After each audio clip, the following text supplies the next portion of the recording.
Hi everyone, welcome to another edition of Plugged In on TV Kojiko. I'm your host, Melanie DeVoe.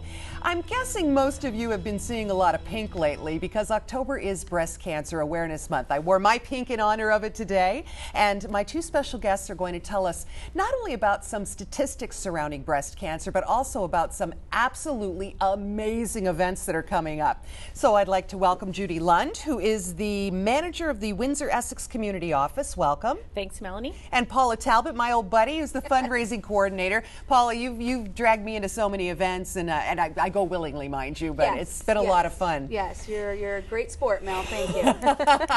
Judy, let's start out talking about breast cancer itself, because I didn't realize until not too long ago that it is the most diagnosed cancer in Canadian women. Is that correct? Absolutely. 1 in 9 Canadian women will be diagnosed with breast cancer in their lifetime. So that's the challenging news that's still out there. There is good news. The good news is that since the 1980s, the survival rate has gone up 43%.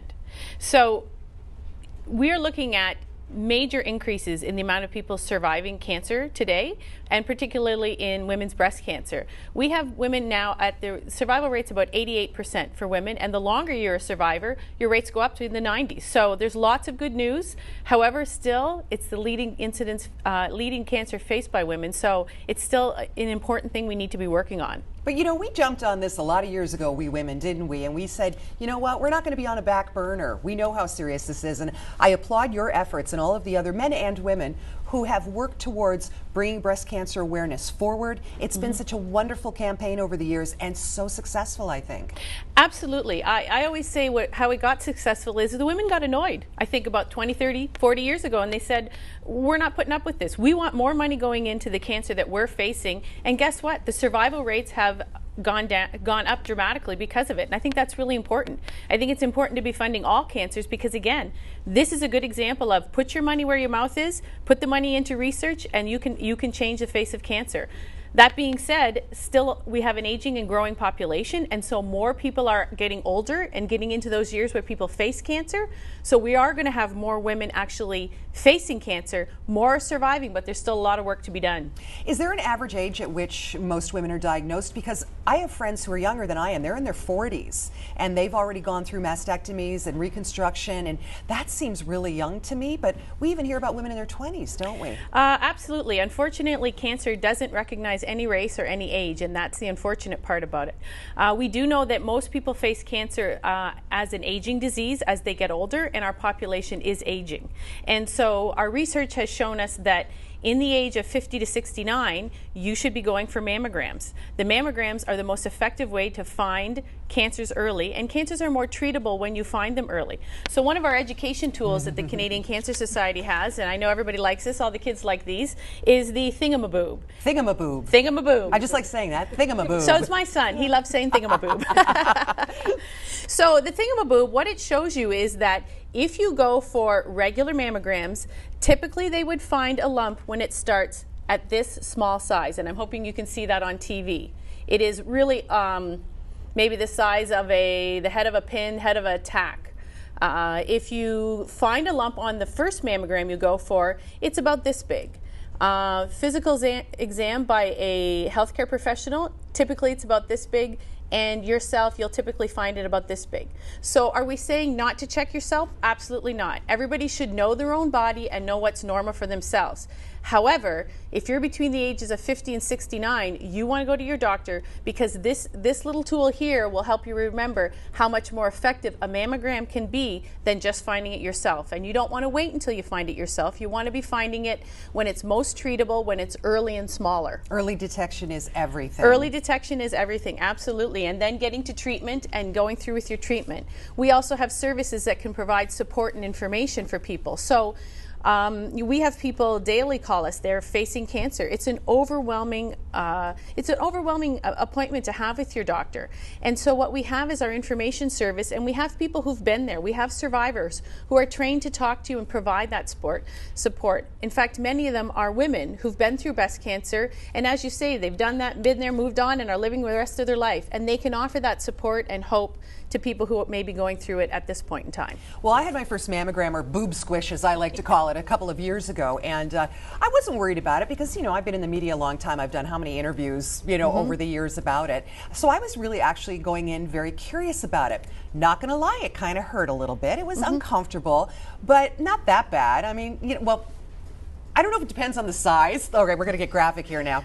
I have little ones, so I don't know. If I have no problem. You have no problem? Yeah. Because they had to use that real little paddle on me, right? And I thought, but really, it wasn't that bad, and it was over. And I'll tell you, the technicians are wonderful. They are, absolutely. Yeah. People shouldn't be afraid to go. They should be afraid not to go and get it done. Absolutely. So, you know, people talk about that, and I think to some extent, I mean, it's really a personal thing, because again, I know a lot of people who go and they don't find it a problem. And again, it's really, it's over so quickly. Yes. You know, and again, the results are so important to get. And again, even if you find something, it doesn't necessarily mean you have cancer. It means there's something there that we need to check. And that's what we know now about many things that are changing with your body. If something changes, we want to know what's happening. We want you to get to your healthcare professional, get it checked out, see if it's something that needs to be addressed. Why does 50 seem to be the magic age for this? The Canadian Cancer Society promotes 50 because 50 is the age when the research shows that the mammogram actually is the gold standard for finding lumps in your breast. Before that, there's different, under 50, your breasts are different. They may be denser. It may not be the tool that's most effective, and research hasn't shown what the tool is yet. So what we're saying to people is, know your body your whole life. Know what's normal for you, and see your doctor. And if you have concerns, if there's issues where breast cancer runs in your family, or you have concerns, talk to your doctor and see if mammogram is the way to go, or if there's other tests you should be talking to them about. Okay, great. I have one other thing that I've been curious to ask you about, Judy. It's been in the news a lot, Angelina Jolie. Correct. She found out she had the gene. She found out that she had a really high risk factor for breast cancer. She was aggressive. She went forward, had a double mastectomy. How do you feel about that?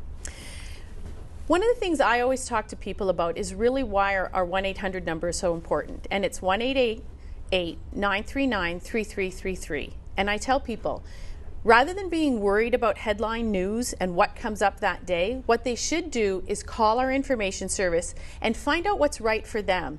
There's no possible way to be remembering and wondering about, you know, what Angelina Jolie did. She brought a lot of awareness, which is great, but it's a very, very personal decision as to what you want to do with your own body and what your risk factor is. And so what we do say to people is, call our number and talk to the specialist who can talk about your own instance, talk about what you want to be talking about with your own physician and your own healthcare planner to make the decision that's right for you. She felt that was the decision that was right for her, but everybody has to make that their own decision for themselves and find out what's right for them. So again, it's good to raise those issues and it's good to talk about them, but everybody really needs to make that decision for themselves. But what we want to do is we want to make sure you have the information you need to make the correct decision. And that's the most important thing. And you can't remember from year to year and headline to headline. So the most important thing to do is to remember that the Canadian Cancer Society is here to help. So if you need us, call us. And you don't have to have cancer, you just have to have a question. Perfect. Okay, and we should mention too, men can get breast cancer as well. Men can get breast cancer as well. It's not as prevalent by any means, but it still is something to be looking at. So again, I talk to my children and I just say, know your body. When you're in the shower, know what's normal for you, know what changes there are. And again, remember, most changes don't necessarily mean cancer. I just went to a doctor and had to see a specialist for some changes, and we went and we did the tests, we did the scopes, and I'm pleased to say everything's fine. Good. But again, you know, at my age, at 50s, I want to make sure everything's okay too. And so I did. I followed our procedures. I called to find out the little bit of information about what the doctor was talking about. And then I went and did the tests and everything's fine. And that's what you want to do, is you want to not avoid, you want to go and get your tests done. Either you'll have peace of mind or you will find out what you need to do and then you'll have peace of mind. Hopefully. That's right, because the sooner the better. Yeah. Don't be scared, be prepared. Absolutely. I love that. I was a Girl Guide, so I live by be prepared. Yes, Now, Miss yes, Paula, yes. we have a lot of fun events coming up for Breast Cancer Awareness Month and beyond, actually. So why don't you give us the lowdown on what we can attend, what's going on? Well, you know, even though breast cancer is predominantly women, through the month of October, we are asking our local men to step up to the plate. We have a special brand new program this year called Manicures, And what we're doing is we're challenging the men in the community to raise an amount, to set an amount, raise some pledges, and if that amount is raised, they're going to paint their nails pink. Wonderful. They're going to be getting pink manicures. I love it. So that we can work towards this cure. And I am happy to say that we've got some pretty exciting community members that I'm not allowed to divulge just yet because come on, there's it's just the three of us. Come on. Listen to CKLW Friday morning, October 3rd, if this is on.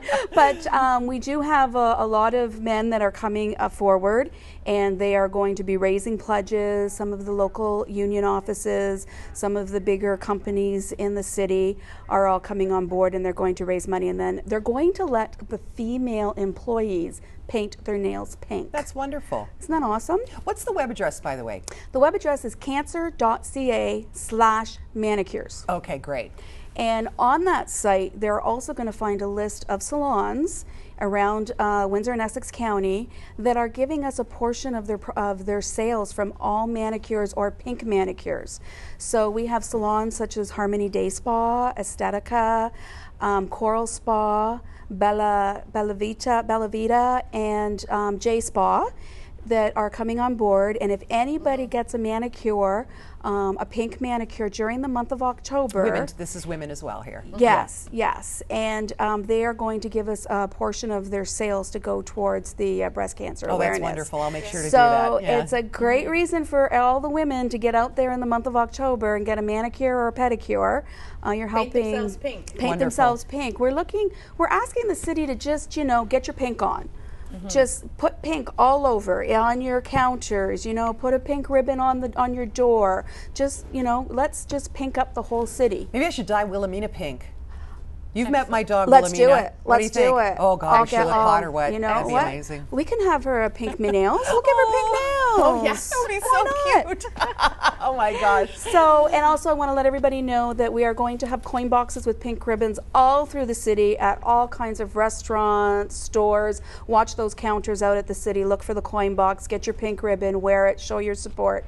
And throw some loose change in there to help us get that 88% survival rate up a little bit higher. Wonderful.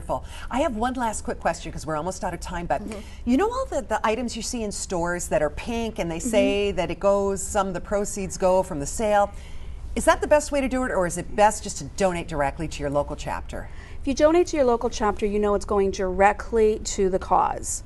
And that is where it's going. The other thing too, I want all the viewers to know that the Canadian Cancer Society is the only charity that fights all cancers. So you know that we're fighting all. Right. And you can, if somebody wants to come in our door and make a donation for any cancer, they can do that. They can come in and say, I want this to go to breast specifically, or prostate, or brain, or lung. They can specify exactly what cancer it'll go to, and you can do that with the Canadian Cancer Society. Yeah, we can't forget our guys with prostate cancer, because no. we've got some good campaigns on that front going on locally as well. Absolutely, and Yep. we've made great progress, but there's more to be done. And the Always. Canadian Cancer Society is the one who's here to provide the services, but we've changed how treatments how people are treated with cancer across the world. So we're really an important agency, but it's really important not only to raise awareness, but to take action by donating by someone's time or money, because it's still important. And more people are going to be facing cancer than ever before. So we want to keep that fight up and keep those statistics going higher so that the people are survivors. Wonderful. Judy Lund, Paula Talbot, my dear, thank you for joining me on Plugged In, and I'm sure I'll be seeing you around in the month of October, no doubt about it. Everybody, don't forget your thingamaboob. It's I'm just going to say that a few more times That's right. for the heck of it, right? And thanks very much again. This is very important. So get your pink on, people, for the month of October. Stick around. There's more Plugged In coming your way here on TV Cogeco.